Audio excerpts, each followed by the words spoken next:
نے لائبریریز کے اندر رکھنی ہے۔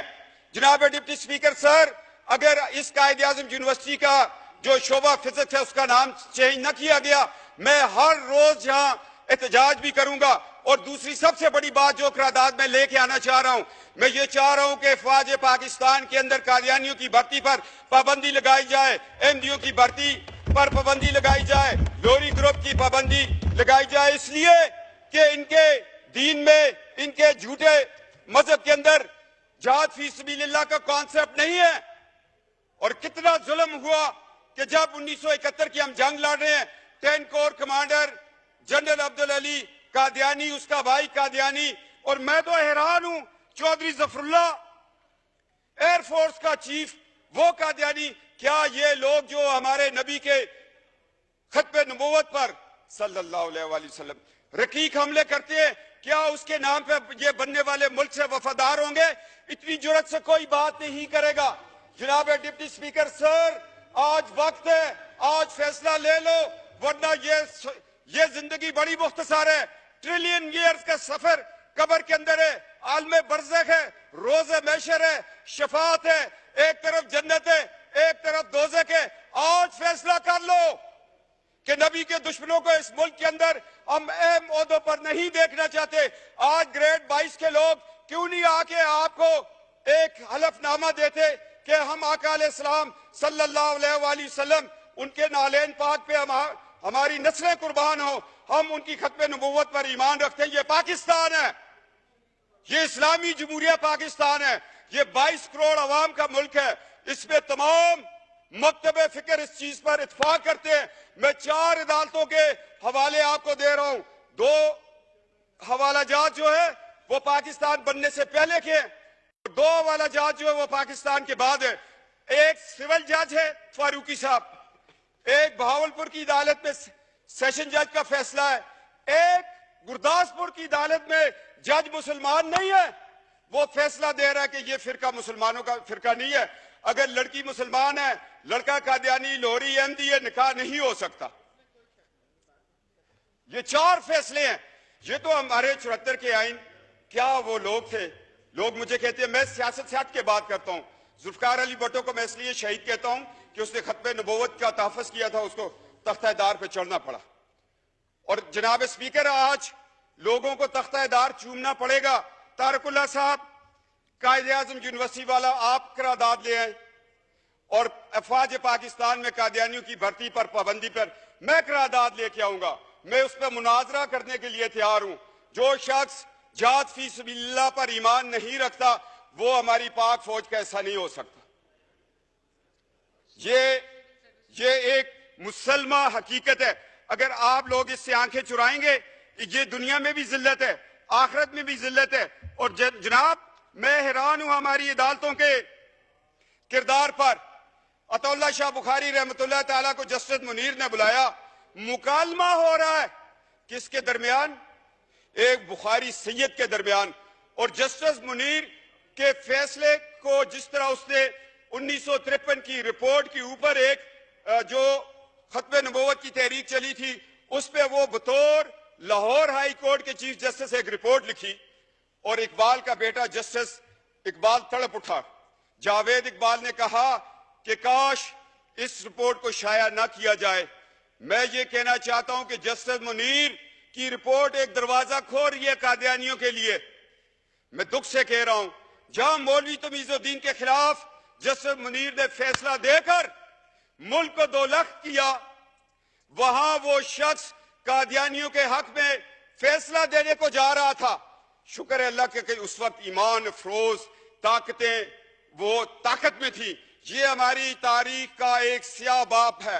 اگر جسٹس منیر کو ہم دیکھیں اور اس سے چلتے چلتے ایوب خان کے دور کو دیکھیں، جسٹس منیر ایوب خان کا دست تو بازو بنا، اور جب ہم مشرف تک آتے ہیں پھر ہمیں کون ملتا ہے؟ کہیں ہمیں ڈوگر کورٹس ملتی ہیں، کہیں ہمیں جسٹس ارشاد ملتا ہے۔ کیا یہ لوگ کل، یہ تو آج ان کی 3 سال کی نوکریاں ختم ہو گئی ہیں، کیا ان کو یہ حق حاصل تھا کہ یہ قادیانیوں، مرتدوں، احمدیوں، لاہوریوں کو یہ اپنے قانون کے نیچے بٹھا کر ان کو ایک دفاع دیتے؟ اس سارے بیک گراؤنڈ کو میں ذہن میں رکھتے ہوئے میں آج ڈپٹی اسپیکر سر ریکویسٹ کر رہا ہوں 22 کروڑ کی اسمبلی کو کہ خدا کے لیے ہمارے عدلیہ کے اندر جو لوگ بیٹھے ہوئے ان کا بھی عقیدہ ختم نبوت پہ سرٹیفکیٹ کو دستخط کروانا چاہیے.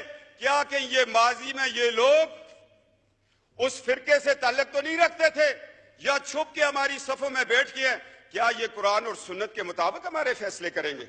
آج ہمیں عدلیہ کے نظام میں بھی یہ تبدیلی لانی پڑے گی, افواج پاکستان کی بھرتی میں لانی پڑے گی, اور میں کہتا ہوں نادرا والوں کو اب بتانا پڑے گا کہ جو لوگ ڈیول نیشنل ہیں, ہمارا پاسپورٹ بھی رکھا ہوا ہے, برطانیہ کا بھی رکھا ہوا ہے, امریکہ کا بھی رکھا ہے, باقی ممالک کا رکھا ہے, کیا ان لوگوں پہ کوئی کڑی نظر رکھ رہا ہے کہ وہ ان ملکوں سے اسرائیل کو وزٹ کرتے ہوں؟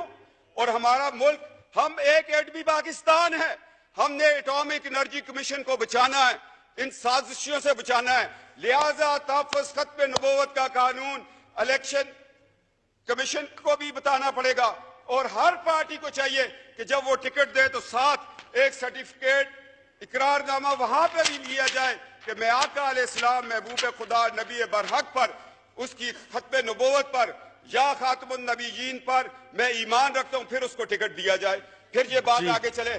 میں چاہتا ہوں کہ جو ہمارے ایٹامک انرجی کمیشن ہے اس پہ بھی کام کیا جائے. ایجنسیاں ہم ایم این ایز کے پیچھے نہ دوڑیں, ہمارے ٹیلی فون نہ ریکارڈ کریں. ہمیں تو الحمدللہ ایک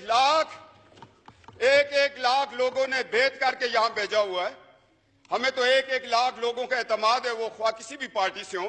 ہمیں تو صادق و امین اسی دن کہہ دیتے ہیں لوگ جب رات کو بکسے کھلتے ہیں. ہمیں کسی سے صادق و امین کا سرٹیفکیٹ نہیں چاہیے. ہمارے ماں باپ کی تربیت ہی ہمارے لیے صادق و امین ہے. کیوں شاہ محمود قریشی صاحب, جن آستانوں پہ ہم بیٹھ کر لوگوں کو فیض دیتے ہیں, اس سے بڑا صادق و امین کا سبق کوئی اور دے گا ہمیں؟ تو جناب ڈپٹی اسپیکر, آج تاریخ کے اوراق میں 4 پوائنٹ لے کے آ گیا ہوں. آپ اس کے کسٹوڈین ہیں. ایک تو قائد اعظم یونیورسٹی میں فزکس ڈپارٹمنٹ کے نام کو کسی مسلمان کے نام پہ رکھے. افواج پاکستان کے اندر قادیانیوں کی بھرتی پر پابندی لگائیں. گریڈ 22 کا افسر بھی آ کر جہاں پر بتائے گا کہ میں عقیدہ ختم نبوت پر ایمان رکھتا ہوں. پاکستان ایٹامک انرجی کمیشن میں ان پہ پابندی لگائے. ایک احساس ادارہ ہے, اس میں کوئی ایسا شخص بیٹھا ہو جو نظریہ پاکستان کے خلاف ہو, جو بنگلہ دیش بندے پر ربوے میں چراغاں کر رہا ہو, جو پاکستان کے ساتھ ہونے والی 12 اکتوبر کو جب مارچ لگا, آئین توڑ دیا گیا, یہ لوگ خوشیاں منا رہے تھے کہ جس آئین نے ہمیں کافر قرار دیا وہ ٹوٹ گیا. میں نے بیان دیا, میں جیل میں تھا, میں نے کہا 12 اکتوبر کا انقلاب فوجی انقلاب نہیں ہے, یہ قادیانی انقلاب, اس لیے کہ مشرف کا سارا سسرال قادیانی تھا, اور ان کا طریقہ کار یہ اپنی بیٹیاں بڑے بڑے عہدوں میں بیاہ کر پھر ان بیٹیوں سے یہ کام لیتے ہیں آگے. جناب ڈپٹی اسپیکر, میں تلخ حقائق بیان کر رہا ہوں صرف اور صرف اس لیے, اللہ کی رضا کے لیے اور نبی کی شفاعت کے لیے یہ میں الفاظ بیان کر رہا ہوں. میں بطور ایک آستانے کے ایک خانوادہ ہونے کی نیت سے, اس حیثیت سے میرے اوپر یہ فرض ہے, میری رگوں میں جو خون علی دوڑ رہا ہے وہ کہتے ہیں حق و صداقت کی بات کرو, چھوڑ دو اس ایم این اے شپ کو, چھوڑ دو اس دنیا کی رفت کو, اس عزت کو. تمہارے لیے اللہ نے اور عزتیں اور رفتیں رکھی ہوئی ہیں. جناب ڈپٹی اسپیکر, یہ کردار آپ کو بھی ادا کرنا پڑے گا. یہ 4 میرے پوائنٹ ہیں. اگر یہ طارق اللہ صاحب اور یہ سارے مل کے انشاءاللہ تعالی شاہ محمود قریشی صاحب سیاست سے ہٹ کے میرے ساتھ اس بات پہ چلیں گے, تو کل جب ان کے بزرگوں کا عرس ہوگا تو میں جا کے وہاں پر اس چیز کی شہادت دوں گا. جناب ڈپٹی اسپیکر, اب ہمیں 2 دن میں جواب چاہیے, ورنہ ہاؤس کا سینس لے لیں. قائد اعظم یونیورسٹی کے شعبہ فزکس کو تو ابھی آپ ہاؤس کا سینس لے کے چینج کر دیں, اس میں کوئی بڑی بات نہیں ہے. کنسنسس کر لیں آپ. نہیں, جہاں ہاؤس کا سینس لے لیں. جی ٹھیک, ہاؤس بہت شکریہ. نہ یہ کنسنسس آپ کر لیں, ٹھیک ہے جی. شاہ محمود قریشی صاحب بیٹھے ہیں, طارق اللہ صاحب بیٹھے ہیں. To meet again on Wednesday, the 11th October 2017 at 10:30 a.m.